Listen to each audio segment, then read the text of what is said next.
Halo teman-teman Pegadaian Kanwil 7 dan Pasar dan teman-teman Pegadaian seluruh Indonesia. Om Swastiastu, Assalamualaikum warahmatullahi wabarakatuh. Salam sejahtera bagi kita semua. Shalom, nama budaya, salam kebajikan, salam sadar risiko. Baik teman-teman semua, kita kembali lagi di podcast Ganyang Fraud Kanwil 7 dan Pasar bersama saya, Igusti Ngurah Putra Diswartawan, Pranata Risiko Operasional dan Kepatuhan Departemen Manajemen Risiko Kantor Wilayah 7 dan Pasar. Nah, kali ini saya tidak sendiri, tapi saya ditemani oleh kakak yang cantik di sebelah saya, Kakak Niluh Yuli Wulan Artini, selaku pemimpin cabang CP Hardis. Mungkin sebelum kita ngobrol lebih lanjut ya Kak Wulan ya, boleh diperkenalkan dulu Mbak? Oh, boleh. Dahulu ya, silakan. Baik, nama saya Niluh Yuli Wulan Artini. Saat ini saya bertugas sebagai branch manager PT Pegadaian cabang Hardis. Dan dikasih kesempatan untuk ikut andil betul. dalam podcastnya Sadar Resiko yang pastinya nanti acaranya temanya akan luar biasa ya. Temanya luar biasa hari ini. Temanya cewek banget sih sebenarnya. Oh, cewek banget. Iya betul. Berarti saya cewek banget ya? Iya betul. Oke, baiklah. Oke teman-teman, seperti yang tadi Kak Wulan katakan bahwa tema kita pada podcast kali ini adalah hedonmu harimaumu. Nah Mbak Wulan, kita kan tahu nih untuk perilaku hidup hedonisme itu dipandang sebagai salah satu penyebab adanya fraud di lingkungan perusahaan. Tidak hanya di Pegadaian Mbak Wulan, mungkin juga di perusahaan lainnya. Betul. Nah gimana sih pandangan dari Kak Wulan sendiri terkait dengan seberapa besar sih pelaku hedonisme ini berpengaruh terhadap peluang adanya perilaku fraud di Pegadaian sendiri? Sebenarnya hedon itu tidak akan terpengaruh ke pekerjaan kita ya. Tentang fraud itu jika hedonnya kita disesuaikan dengan kemampuannya kita. Tapi banyak sekali yang terjadi adalah hedonisme itu terjadi ketika kemampuan kita tidak hedon gitu. Itu yang bisa menyebabkan fraud. Dan rata-rata ketika kita memang hidupnya hedon tapi kemampuan kita minim, pasti itu. Apalagi kita bekerja dengan barang dan uang, betul. kan? Kita bekerja dengan itu setannya udah di depan. Karena tergantung kitanya ya Mbak. Tergantung kitanya, mengendalikan diri ya. Betul banget. Nah untuk yang zaman modernisasi seperti sekarang ini ya, terkait dengan hedonisme, perilaku konsumtif kayak gitu, itu seakan-akan sudah menjadi budaya gitu kalau kita nggak mengikuti tren seperti itu ya Kak Wulan ya. Nah apa sih yang harus dilakukan gitu menurut Kak Wulan untuk menyadarkan nih untuk teman-teman ini bisa menyeimbangkan pola pikir terkait adanya kebutuhan yang masih menjadi prioritas. Kadang kan yang hedon itu bukan kebutuhan gitu, kemauan. Itu kemauan. Nah, gimana sih menurut Kak Wulan nih cara menyeimbangkan antara kita prioritaskan dulu deh yang perlu-perlu dulu, yang nanti kalau ada spare sisa baru kita untuk yang hedon kayak gitu ya, betul. Jadi gini, kita nggak bisa bilang itu gini ya, karena itu sudah yang namanya milenial, Gen Z itu yang diutamakan adalah YOLO. You only live once, hidup cuma sekali, udah nikmati gitu. Tapi terkadang memang hidup cuma sekali dan harus kita nikmati. Tapi hidup kita nggak setahun 2 tahun, hidup kita kan panjang. Nah kita harus pikirkan bagaimana untuk masa depan kita gitu. Jika seandainya nih di tempat saya punya tim milenial semua.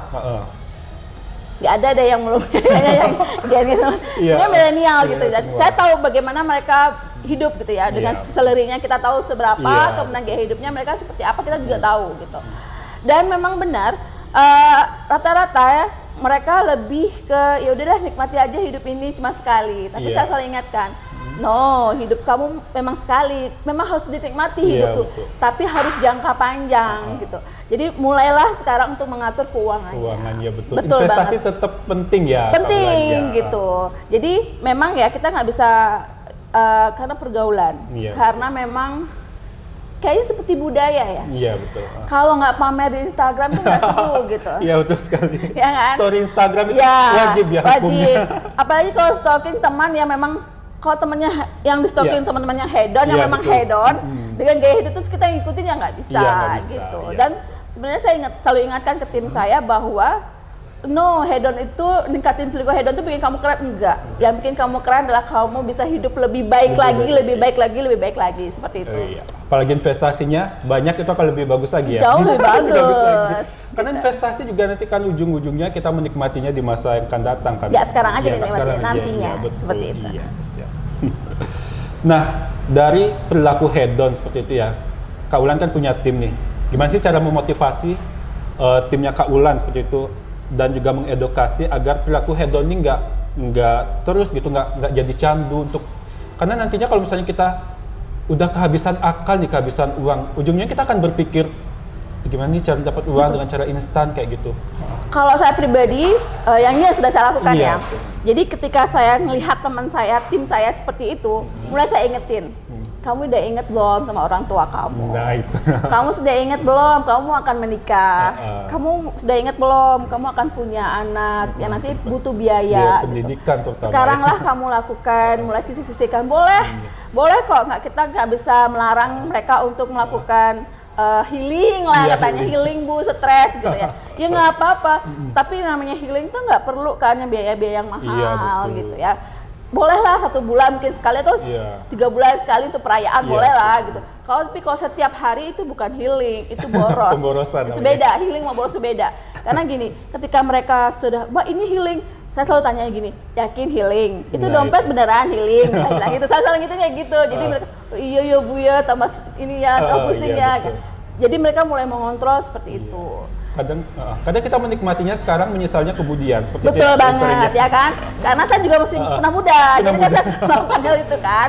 Jadi saya dulu juga bilang gitu, saya selalu pernah muda, saya selalu ingin ikutin zaman, saya nggak mau dibilang kuper sama Iya. teman-teman. Akhirnya saya melakukan hal itu.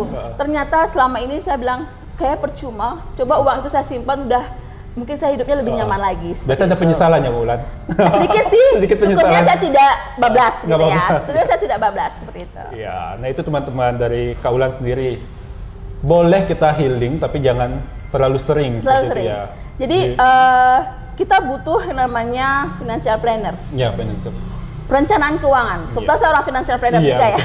Ada perencanaan keuangan yang harus kita punya gitu. Misalnya contoh gini, aku umurnya berapa? 30. 30. Sudah menikah? Belum. Belum. Pasti mau menikah. Mau dong. Biaya menikah kalau di Bali berapa? Kira-kira 50 Waduh. juta gitu ya. Iya, 50 juta. Saya mau menikah Mbak 3 tahun lagi, 50 juta dibagi 3 tahun. Ya udah dananya dipakai itu. Oh iya. Jadi kalau sudah terkonsentrasi dananya, yakin deh hal-hal yang konsumtif, hal-hal yang untuk pamer itu tidak akan terjadi. Berarti financial planner itu yang Wajib penting kita ada. membuat skala prioritas dulu ya. Goalsnya kita mau apa dulu, Oke. gitu. Jangan goyah deh, Jangan gitu. goyah. Kadang setan banyak sih. Sekarang banyak. Iya, betul. Buka marketplace, ada diskon, iya, flash betul. sale, gitu. Udah check out, kemudian padahal nggak perlu. Iya betul. Ya Nah kan? kalau Bu Ulan sendiri nih terkait marketplace, banyak nggak di HP-nya? Atau dihapus-hapusin? Banyak. Saya punya marketplace banyak, Oh, iya. gitu. Tapi kita bisa ngontrol. Bisa ngontrol. Intinya gini, kalau saya pribadi gini, saya karena bilang gini, ya kamu enak gitu ya, kamu sudah punya salary yang lumayan, bisalah beli barang-barang mewah. Barang mewah boleh untuk kita menghargai diri kita sendiri, Iya, tapi nggak betul. semua barang mewah. Iya. Contoh ya, baju gitu. Kalau mau pakai baju Zara, baju merek-merek lain, merek yang tidak bermerek gitu, emang diliatin gitu? Iya, makanya mereknya Enggak nggak kelihatan ya, betul. Kan nggak kelihatan. Tapi yang terlihat adalah gimana kita menggunakannya. Iya. Jadi nggak perlu barang-barang mewah tadi sebenarnya. iya. Beli aja yang biasa-biasa. Tapi emang good looking, kitanya Iya, bagus cocok di terlihatnya. kita ya. Bener. Memangnya itu merek apa baju kamu? Enggak kan? Gitu ya betul. Ya emang nggak ada kelihatan mereknya. Mereknya Iya, kan di betul. dalam. Jadi buat apa sih? Gitu branded seperti itu akhirnya toh merugikan kita Merugikan sendiri. sendiri. Iya, betul sekali sih Kak Ulan. Jadi memang rata-rata gitu, memang rata-rata YOLO itu, you only live once, saya nggak mau kelihatan jelek gitu. Itu yang terjadi sehingga beberapa teman-teman kita yang akhirnya lebih head on dibandingkan dengan kemampuannya dia. Kalau saya pribadi gini Mbak, Kak, misalnya saya juga wanita ya, saya butuh suatu merek tas branded. Iya betul. Gimana ya caranya saya bisa mendapatkan itu di luar selera saya gitu. Jadi biasanya jadi fokus saya nih, jadi goal saya nih, oh saya harus punya nih handphone ini, merek ini gitu. Tapi saya nggak mau keluar dari gaji saya karena gaji saya sudah terpatok untuk keluarga saya, biaya pendidikannya, untuk setiap bulannya gitu. Yang selalu kan saya harus kerja lebih untuk mendapatkan itu. Kerja lebihnya apa? Tidak melakukan fraud tadi, tidak mencuri ya pastinya. tidak mencuri. Kita punya kemampuan lain kan Kak. Contohnya saya kan salah satu financial planner, saya bisa ada yang mengajukan untuk dibuatkan rencana keuangannya, berbayar ya udah saya kumpulin gitu kan. Jadi beberapa pembicara misalnya tentang marketing digital atau tentang financial planning, saya dapat salary kan? Iya, betul. Ya udah saya kumpulin untuk membeli itu seperti itu. Dan itu bisa loh, kita bisa head on dengan menggunakan kemampuannya kita sehingga kita bisa mencari tambahan, mendapat ya? tambahan seperti itu. Berarti sebagai financial planner nggak hanya memplankan financial orang lain ya, tapi Mbak Ulan sendiri Tetap harus juga kita ya. sendiri kan kita. Oke. Oh kamu aja financial planner, kenapa kamu tidak bisa mengatur Iya, keuangannya kan betul. gitu. Iya.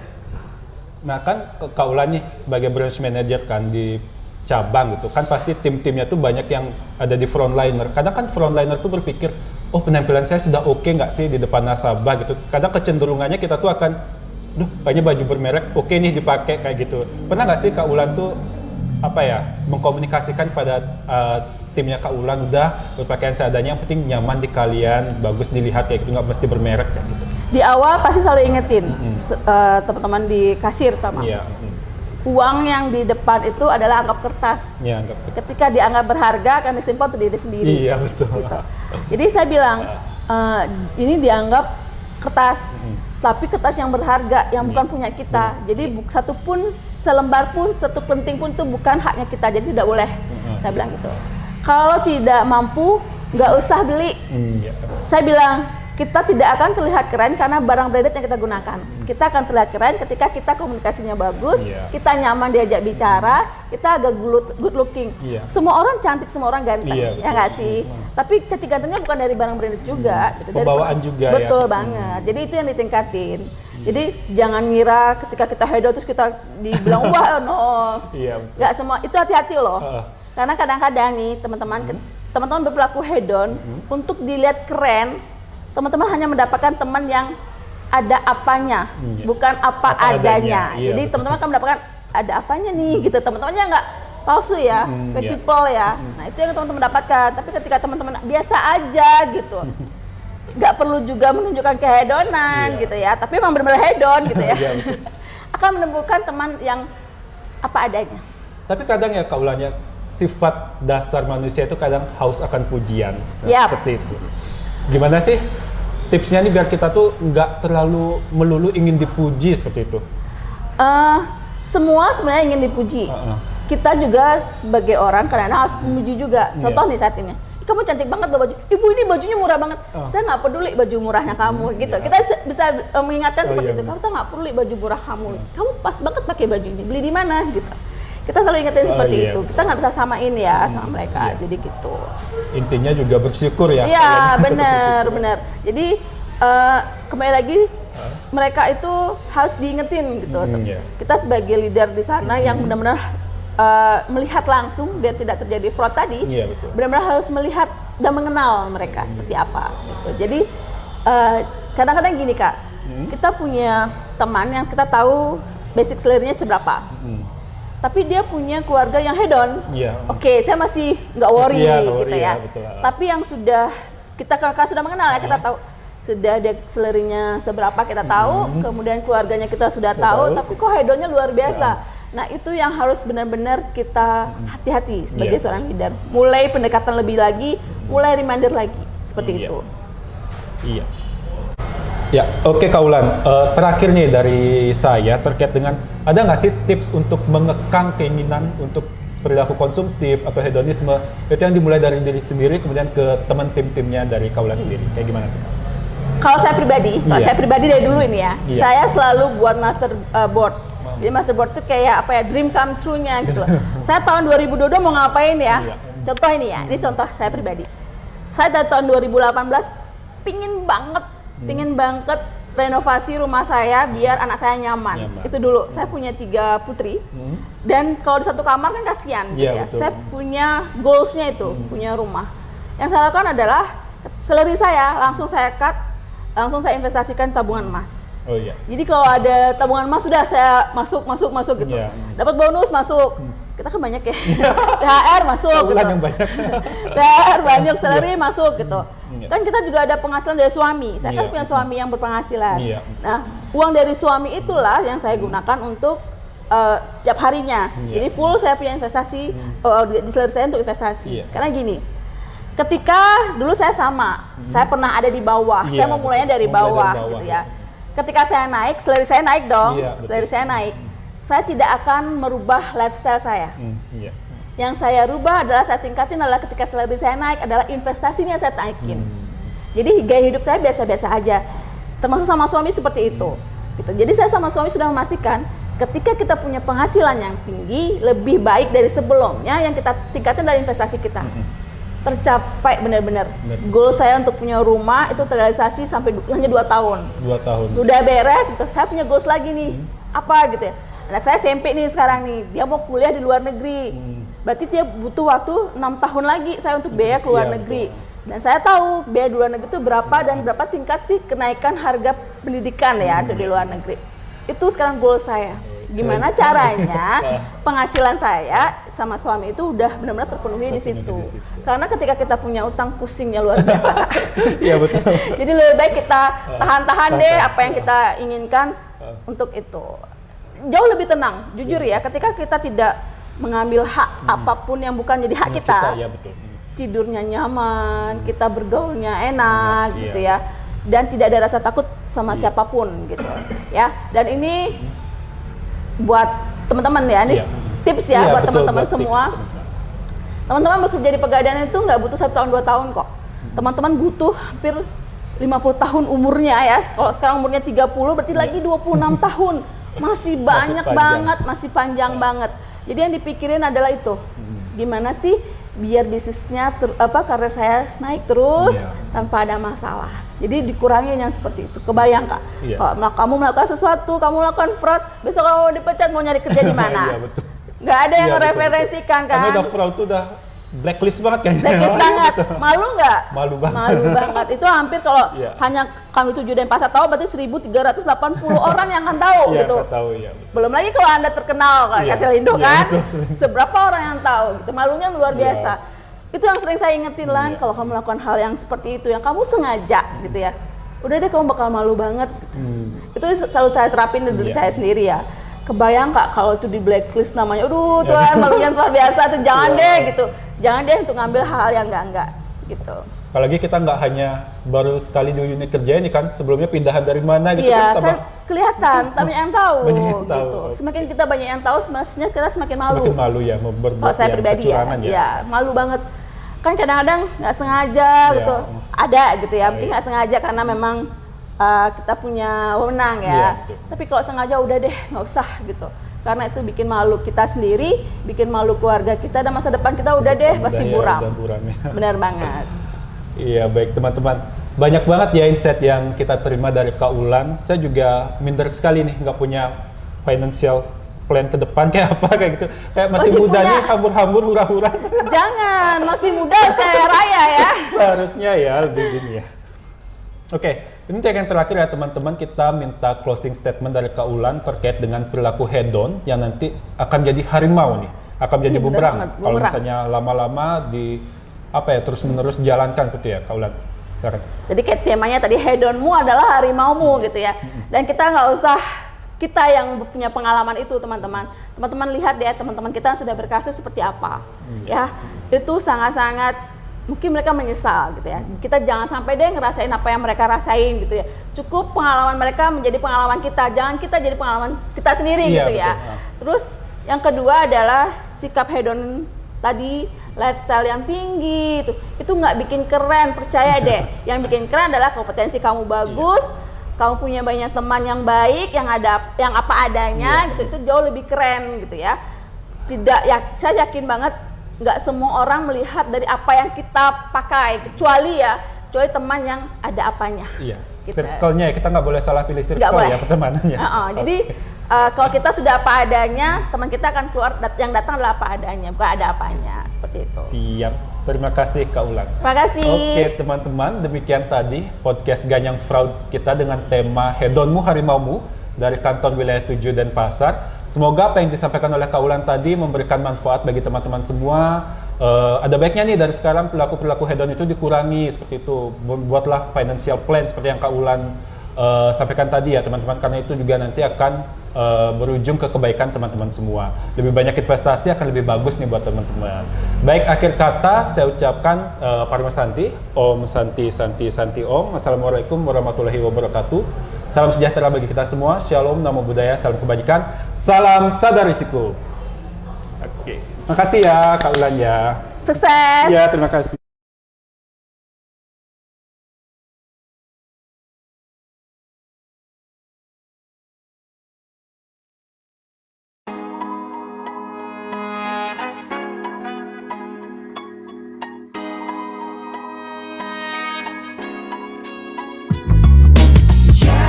Hati-hati tubuh budayaku, kerja bersih untuk negeriku.